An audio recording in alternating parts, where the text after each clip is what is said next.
नमस्कार, मी डॉक्टर सुनील बोबडे, हृदयरोगतज्ञ, मेडिकेअर हॉस्पिटल बीड।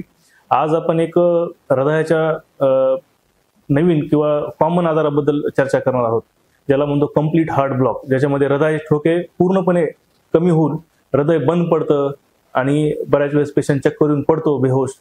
तर ह्याला आपण कंप्लीट हार्ट ब्लॉक म्हणतो। आपण बऱ्याचदा सामान्यतः हार्ट अटॅक हा प्रकार सगळ्यांना माहिती आहे की हार्ट अटॅक मध्ये काय होते की हृदयाची नस ब्लॉक होते किंवा हृदयाच्या नसामध्ये रक्ताची गाठ बनते। पण कंप्लीट हार्ट ब्लॉक ह्या गोष्टीबद्दल बऱ्याच जणांना माहिती नाही। तर कंप्लीट हार्ट ब्लॉक म्हणजे काय?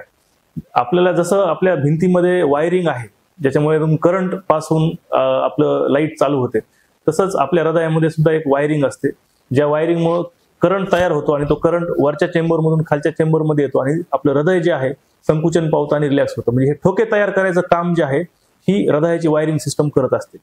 पण बऱ्याच पेशंटमध्ये कालांतराने जसं आपली वायरिंग खराब होऊ शकते 5 वर्षांना, 10 वर्षांना, 15 वर्षांना, तसंच हृदयाची जी वायरिंगची सिस्टम असते ज्याला आपण कंडक्शन सिस्टम म्हणतो, ही सुद्धा कालांतराने जसं पेशंटचं वय वाढतं 60 वर्ष, 70 वर्ष, 80 वर्ष, ती डिजनरेट होऊन खराब होते आणि हृदयाचे ठोके कमी पडायला लागतात। तर याच्यामध्ये बऱ्याच वेळेस ठोके कमी होत ज्यावेळेस 40च्या पण खाली येतात। मिनिमम ठोके आपल्याला माहिती आहे 60 ते 100 मध्ये असतात हृदयाचे। ज्यावेळेस ते 40च्या खाली येतात त्यावेळेस पेशंट अचानक बेशुद्ध पडतो, हृदय बंद पडतं, हृदयाच्या ठोक्यामध्ये गॅप पडतो आणि कंप्लीट हार्ट ब्लॉक आपण त्याला म्हणतो। बेशुद्ध पडणे हे एक त्याचं कॉमन लक्षण आहे। दुसरे लक्षण याच्यामध्ये पेशंटला चालताना धाप लागू शकते, बऱ्याच वेळेस पेशंटला छातीमध्ये दुखू शकतं, पण सगळ्यात महत्त्वाचं असतं पेशंटला चक्कर येणं आणि चक्कर येऊन पडणं। तर अशा पेशंटला आपण काय करायला पाहिजे, ह्याला काय इलाज आहे? तर जी नैसर्गिक हृदयाची करंटची सिस्टम आहे जी खराब झालेली आहे त्याला आपण टेम्पररी, सुरुवातीला इमर्जन्सीमध्ये टेम्पररी पेसमेकर म्हणतो। पायाच्या नसामधून ते पेसमेकर हृदयापर्यंत टाकतो आणि 2-3 दिवसांमध्ये जर हृदयाचे ठोके नाही वाढले तर मग आपण त्याला परमनंट पेसमेकर करतो। ती केस आपण आज डिस्कस करणारच आहोत।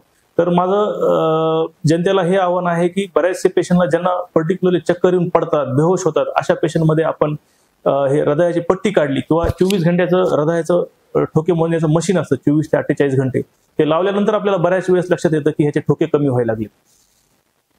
आपण एक प्रत्यक्षिक मी आजच एक केस केली आहे ज्या कंप्लीट हार्ट ब्लॉक मध्ये तुम्ही बघू शकता। याच्यामध्ये सुरुवातीला आपण एक तार टाकलेली आहे पायाच्या नसातून, ही खालून जी येते ही टेम्पररी पेसमेकर आहे। टेम्पररी म्हणजे तात्पुरतं, आपण 24 ते 48 घंटे हे ठेवतो। जर 24 ते 48 घंट्यामध्ये हृदयाचे ठोके नाही वाढले तर आपण परमनंट पेसमेकर करतो, जे हे आहे। त्याच्यामध्ये एक छोटीशी बॅटरी असते जी आपण छातीच्या वरच्या कप्प्यामध्ये छोटा चिरा देऊन, टाका देऊन बसवतो आणि ह्या बॅटरीमधून एक वायर निघतंय खाली जे हृदयामध्ये जातं आणि हे बॅटरी हे हृदयाचे ठोके वाढवतं। त्या बॅटरीचं आयुष्यमान साधारणतः 8 ते 10 वर्ष असतं आणि 8 ते 10 वर्षांना बऱ्याच वेळेस ही बॅटरी बदलण्याची आवश्यकता पडते। हे सिंपल ऑपरेशन आहे, 1-1.5 तासामध्ये कमीत कमी टाक्यामध्ये होतं आणि पेशंटचे जे ठोके कमी झालेत हे आपण हे ठोके आर्टिफिशियली इलेक्ट्रिक करंट देऊन सुरू करतो। तर तुम्ही बघू शकता असे बरेचसे कॉम्प्लिकेटेड ऑपरेशन जे आहेत आपण बीडमध्ये मेडिकेअर हार्ट हॉस्पिटल इथे विशेषतः हे ऑपरेशन सुद्धा योजनेमध्ये करण्यात आलेलं आहे। तर असे पेशंट ज्यांना वारंवार चक्कर येऊन पडतात, बऱ्याचशा वेळेस चक्कर आली म्हणजे चक्कर येऊन पडल्यामुळे असं वाटतं की हा मेंदूचा प्रॉब्लेम असू शकतो, म्हणून बरेचसे पेशंट मेंदूच्या डॉक्टरकडे जातात आणि ते डायग्नोज होत नाहीत किंवा त्याचं निदान होत नाही।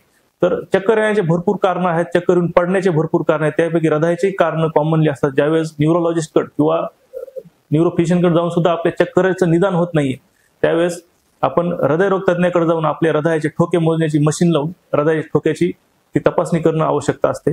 अशा प्रकारे आपण कंप्लीट हार्ट ब्लॉकमुळे होणारी जी मॉर्टॅलिटी आहे ती थांबवू शकतो।